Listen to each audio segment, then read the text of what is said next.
In the quiet town of Ashwood, a farmer's son lay silent, locked in a sleep no doctor could break. Weeks bled into despair as specialists' tools flickered uselessly. A tycoon, hungry for the town's land, vowed to save the boy with his wealth, but his promises faded like smoke. Then, under a flickering hospital bulb, a barefoot girl in patched rags stepped from the shadows, whispering 6 words. "I know how to call him back." The farmer, worn by grief, thought her a dream. But what followed wasn't just a story. It was a spark of something beyond us, woven from loss and love. Its ending will leave you breathless. Ashwood General Hospital smelled of antiseptic, a sterile veil over fading hope. Clocks ticked like heartbeats, carving the silence deeper. In room 112, 10-year-old Noah lay still, his small frame under a quilt stitched with kites. His eyes were shut, his cheeks pale, his chestnut hair matted. Wires snaked across his chest, fragile threads to a world he couldn't touch. 9 days ago, he'd raced through barley fields, laughing. Then he crumpled, struck by a neural blackout. Doctors' charts brimmed with jargon, their theories empty. "He might wake," one said. "Or not," another muttered, already turning away. Daniel Reed sat by Noah's bed, his calloused hands cradling his son's limp fingers. A barley farmer in Ashwood, he'd fought droughts, debts, and the unrelenting sun, but nothing cut deeper than this silence. Nurses called him loyal, doctors called him broken. To Daniel, it was penance. Noah, just 10, was his last spark of light since his wife Clara died 2 years ago in a car crash that shattered their world. Clara's stories of kites dancing with stars had lit Noah's eyes, her laughter filling their small farmhouse with warmth. Daniel, consumed by the grind of the fields, missed those moments. He toiled from dawn to dusk, chasing loans to save the farm, believing he was building a future. But he'd overlooked Noah's dreams, his pencil sketches of kites soaring past the horizon, pinned to the barn wall. When Noah lingered in daydreams, Daniel's voice would sharpen. "Toughen up, son. Life's not stories." It wasn't cruelty, just exhaustion. A father's love bent by the weight of survival. Noah grew quiet, his smiles rare, the distance between them cracking like parched earth.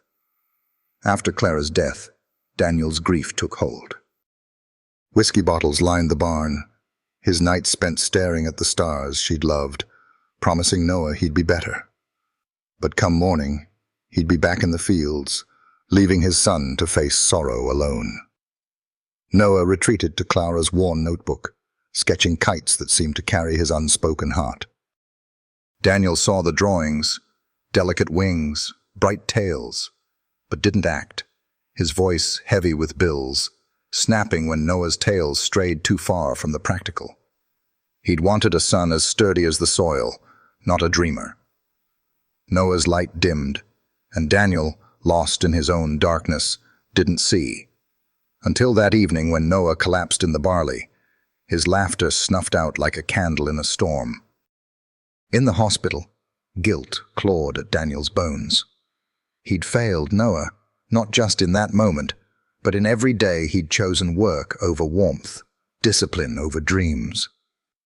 The doctor's words were cold as the linoleum floor. Neural blackout, they said, a rare collapse of brain activity, no cause, no cure. Scans showed faint flickers, like stars behind clouds, but treatments failed. Daniel gripped Noah's hand, whispering apologies to a boy who couldn't hear, each word heavy with regret. The hospital murmured of palliative care, a phrase that sliced like a blade. Marcus Vane, a real estate tycoon, cast a shadow over Ashwood. He owned half the town's clinics and hungered for its fertile land to build a luxury resort, a project worth millions, but set to uproot the farmers' lives. The townsfolk, rooted like their crops, refused to sell. Their defiance scrawled on barn walls. Ashwood stays ours. Vane's assistant, Elise, sharp-eyed and calculating, spotted Noah's story online. Save the boy. Win their land, she told Vane, her voice low over coffee. Vane, in a tailored suit, saw not a child, but a chance. He strode into the hospital on a crisp Monday, a drone buzzing overhead, his PR team scripting posts about his heroic mission. "I'll give you a miracle," he told Daniel, unveiling elite neurologists from Berlin, AI-driven scans, and a neural stimulator prototype from Shanghai, all free. Daniel, eyes hollow from sleepless nights, asked, "Will it bring my boy back?" Vane's laugh cut sharp. "Farmer, I can reboot him like a stalled engine." "My tech's the best." Daniel's jaw tightened, setting Noah's hand gently on the quilt. "He's my son, not a machine." Vane smirked. "Science wins. Watch me." Vane's machines arrived, sleek and cold, screens flashing data no one could read. Specialists in white coats muttered about synaptic failure, their eyes avoiding Daniel's. The PR team filmed every moment, crafting a narrative of Vane's generosity. Some townsfolk hoped, others distrusted, their suspicion as deep as their roots. Within 2 weeks, the specialists left, their reports empty. Noah lay still, his quilt unmoved, his silence unbroken. Vane's visits faded, his interest waning as the farmer's resistance grew. The resort deal stalled, and whispers of his greed spread like wildfire, his staged charity souring in Ashwood's eyes. Daniel stayed, his world shrinking to room 112. Each night, he opened Clara's notebook, its pages soft from Noah's touch, and read stories of kites soaring under starlit skies. He traced Noah's fingers, spoke of fireflies in the fields, his voice a fragile thread in the sterile quiet. The hospital's hum couldn't drown his guilt. He'd pushed Noah away, mistaking strength for love. Now, with his son slipping further, Daniel clung to the quilt's kites, praying for a way to bring him back. Daniel stayed, his world shrinking to the 4 walls of room 112. He read from Clara's notebook, its pages worn from Noah's small hands, telling stories of kites that danced with the stars. He traced Noah's fingers, spoke of the fireflies that lit the fields at dusk, his voice a fragile thread in the sterile quiet. On the 10th night, past the witching hour, a nurse tapped the glass.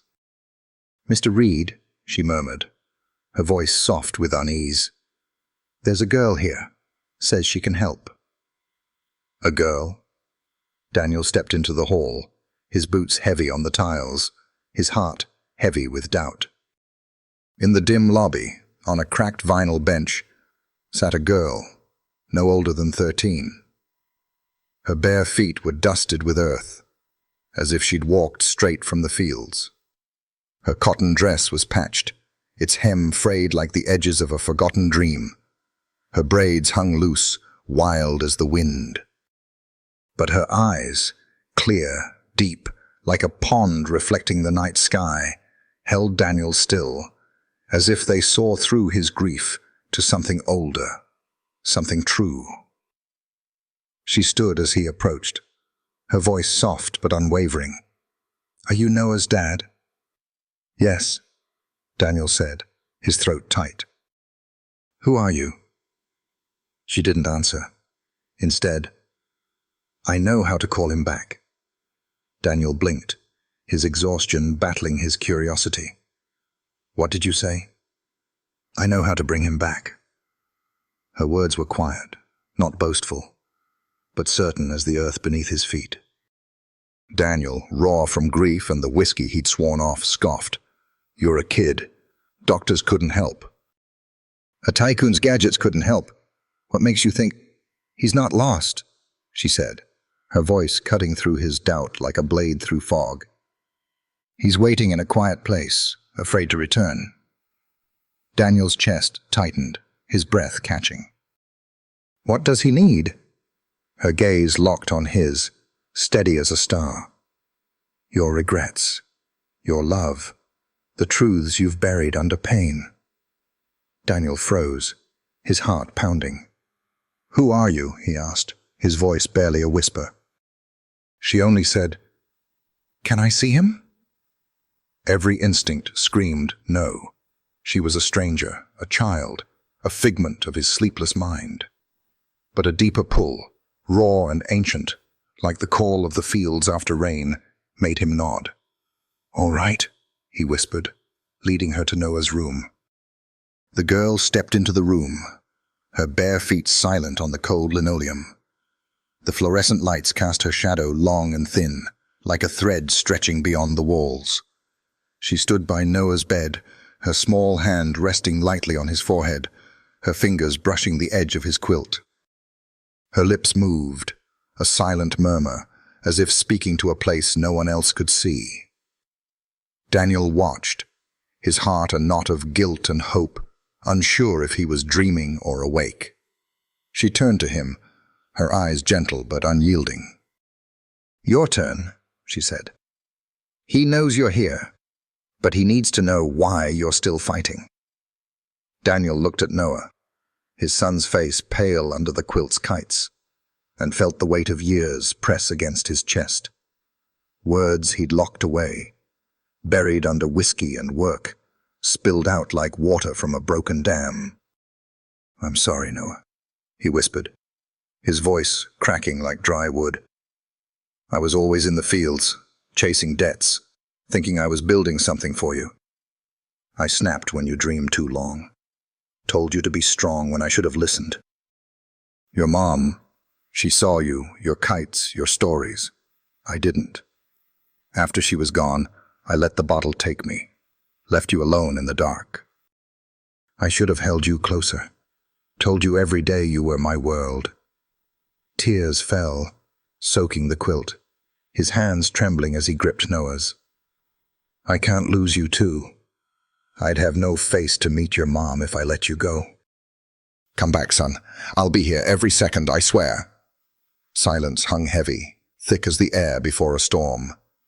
Then the monitor pulsed, a single sharp beep, brighter than the rest. The nurse gasped, her clipboard clattering. Daniel's eyes snapped up. Did you see that? I saw, the girl said, her voice calm as dawn. He hears you. She turned to leave, her dress brushing the floor. Wait, Daniel called, his voice hoarse. What's your name? She paused at the door, her silhouette framed by the hall's dim light. They call me Mara, she said. I'll come back. She slipped into the shadows, silent as a breath, leaving only the echo of her presence. Daniel didn't sleep, his eyes fixed on Noah's still form. Sometime before dawn, Noah's thumb twitched, faint, deliberate, real. No one else saw, but Daniel felt it, a spark in the endless night. The next morning, a nurse checked her tablet, her brow furrowed. No visitors logged last night, no girl on the cameras. You sure you saw her, Mr. Reed? Daniel said nothing, his gaze on Noah's chest, rising and falling under the quilt. Mara was real. He knew it, like he knew the weight of his own failures. He opened Clara's notebook, its pages soft from Noah's touch, and began reading again, his voice low but steady. He told of kites that soared above the fields, of stars that whispered secrets to dreamers. He spoke of Clara's laughter, her grass-braided crowns, the picnics where Noah would run until he collapsed, giggling in her arms. Each word was an apology, a bridge to the boy he'd pushed away. The hospital staff watched, some with pity, others with skepticism, but Daniel didn't care. He was speaking to Noah, and somehow he felt his son listening. Mara's words anchored Daniel. Each night in room 112, he read from Clara's notebook, his voice rough but steady, weaving tales of kites dancing with stars. He spoke of summers when Noah chased fireflies, Clara tucking him in with stories of far-off skies. "I was wrong, Noah," he said, raw with guilt. "I thought work was love, but it was you I should have held.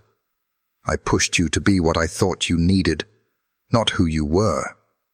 The hospital staff watched, their pity turning to curiosity.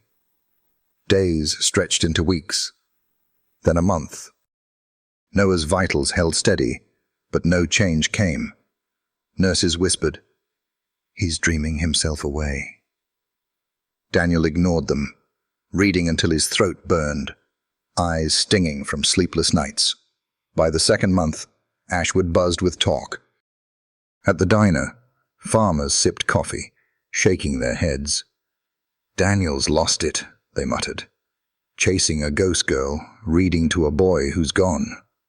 Even Doctor Ellis, once hopeful, grew distant. "No progress," she said gently. "Prepare for other options." Daniel's jaw tightened.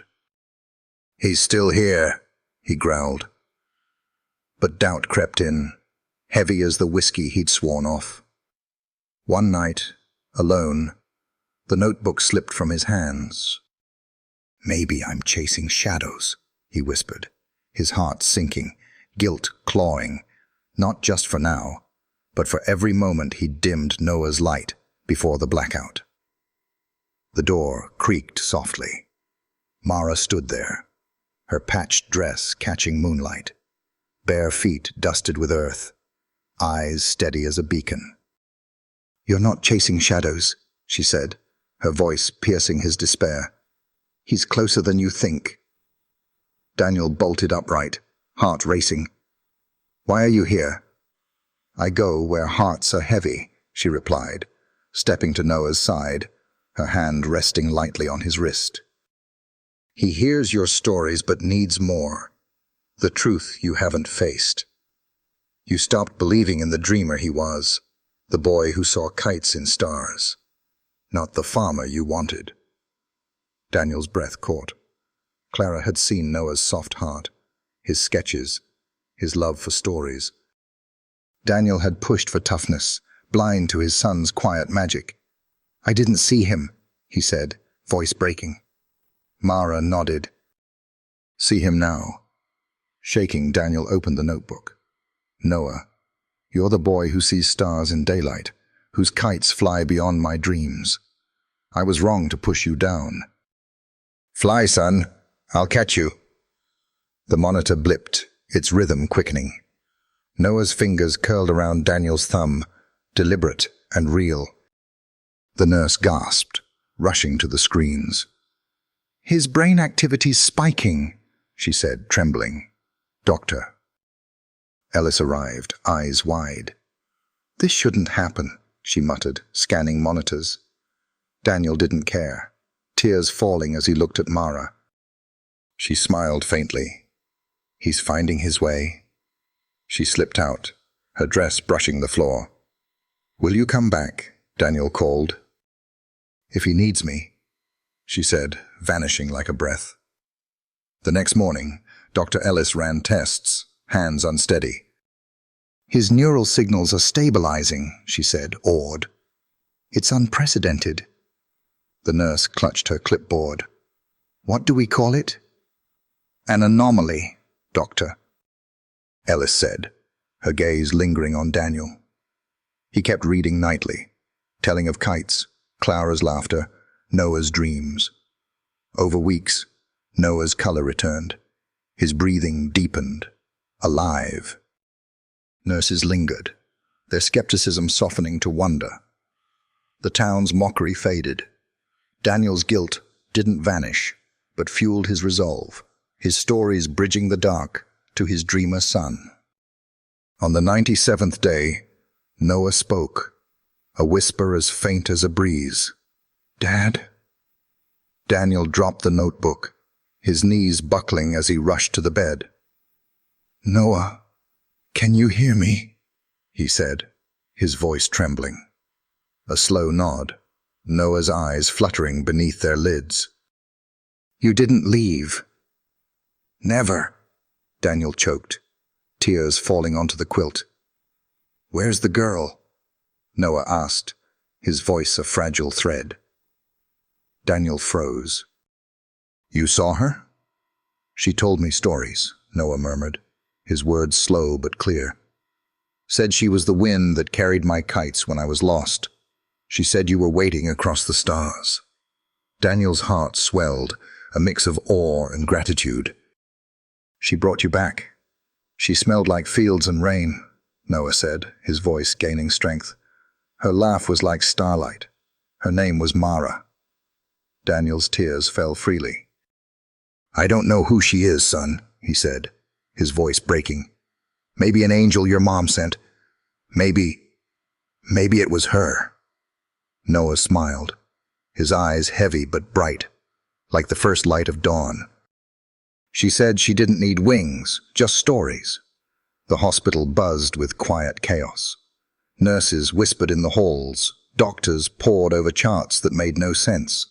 The security cameras showed only Daniel, reading, crying, his voice filling the room, but no Mara, not a single frame. The orderly, rewinding the footage, shivered. "She's not there," he said, his voice low. "Not once." But Noah's progress was undeniable. His pulse strong, his hands moving, his eyes flickering with life. Dr. Ellis stood by the window, flipping through her notes.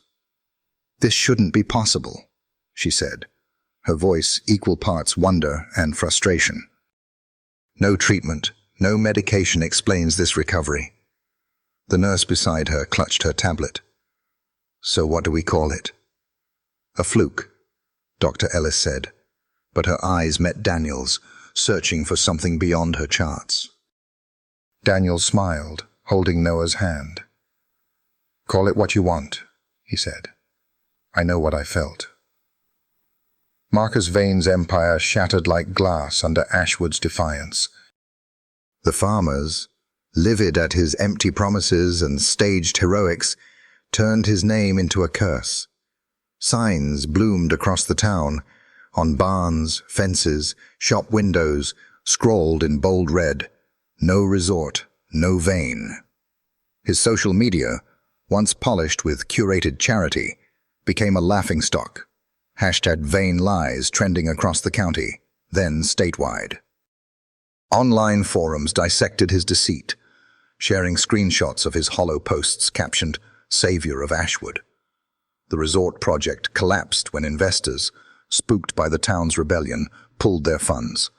Vane's company, over-leveraged and hemorrhaging cash, spiraled into bankruptcy. His face, once plastered on billboards, vanished, replaced by graffiti mocking his greed. At the diner, farmers swapped stories of his downfall over coffee, their voices low but firm. "He thought he'd buy us with a stunt," one said, shaking his head. "Ashwood's not for sale." The townsfolk didn't revel in his ruin. They turned back to their fields, their roots unbroken, their lives untouched by his ambition. Daniel barely noticed Vane's fall. His world was Noah, and that was enough. 5 months after Noah woke, he ran through the barley fields, his steps wobbly but fierce, a kite trailing behind, its bright tail catching the wind like a comet. His hands, still shaky from therapy, gripped the string tightly, his laughter echoing where silence once reigned. Daniel had sold his plow, his savings, even the last of his seed stock, to build Kites Over Dawn, a community hub for children facing grief or illness. The old barn, once heavy with whiskey bottles, now buzzed with life. Kids painting kites, parents sharing stories, families singing under strung lights. Its motto, painted above the door in Noah's uneven scrawl, "Where silence breaks, dreams soar." Noah's first mural adorned the wall. A girl in a patched dress standing in a golden field, kites swirling under a starry sky. Below, in bold green strokes, she didn't need wings. She had stories. In its first year, the center hosted story nights and art classes, healing 50 children, each crafting a kite for their lost dreams. Parents lingered, their eyes soft, finding solace in shared tales of love and loss. Reporters swarmed Ashwood, cameras flashing, questions sharp as blades. Who's Mara? Is she real? Where is she now? Daniel stood firm, his voice steady. Her name's Mara. She was here when we needed her. Some scoffed, calling it a folk tale spun by a desperate father. Others nodded, eyes wet, because faith can outweigh proof. The story rippled beyond Ashwood, carried by whispers, newsreels and screens, touching hearts in distant cities and quiet hamlets. A nurse in Chicago shared it with her patients. A teacher in Boise read it to her class. Mara's mystery became a beacon for the broken. One dusk, Daniel and Noah walked Ashwood's edge, the air thick with barley and coming rain. Noah wore mismatched boots, scuffed and bright. For surprises, he grinned, quoting Mara. At a rusted bus stop, an old woman played a banjo, her fingers gnarled but sure. A cardboard sign at her feet read in faded ink, "You're not lost. You're still dreaming." Noah gasped, tugging Daniel's sleeve. "Dad, it's her words." Daniel's heart raced as he approached. "Where'd you hear that phrase?" he asked softly. The woman smiled, her face weathered as the earth. "A girl, years back. Said she carried stories, not shoes. Played a tune, then faded like mist." "Was her name Mara?" Noah asked, eyes wide. Her gaze twinkled. "That's what she said." Noah beamed. "She's out there, Dad." Daniel's chest warmed, faith blooming. "I know, son." That night, Noah stood by his window, clutching a kite made from Clara's old ribbons, staring at the stars. Daniel sat beside him, the room quiet save for creaking floorboards. "You okay, bud?" he asked. Noah hugged the kite, voice small. "What if Mara finds another kid who's scared, like I was?" Daniel brushed his hair back. "Then someone's telling a story nearby." Noah's eyes lit up. "We should teach everyone to tell stories, on videos, in fields, when the night's heavy." Daniel hugged him, heart full. "We will, son." They launched Mara's Wind, a channel of Noah's sketches and Daniel's tales from Clara's notebook. Within weeks, it reached millions. Messages poured in. A mother in Ohio wrote, "Your story made me read to my daughter again." A boy in London said, "I'm not lost anymore." On Noah's waking anniversary, he stood at Kites Over Dawn, microphone in hand, telling of a boy who flew kites among the stars. A girl watched from the back, barefoot, dress-patched, smiles soft as starlight. Daniel blinked. She was gone, leaving only a whisper of wind. Just love remained.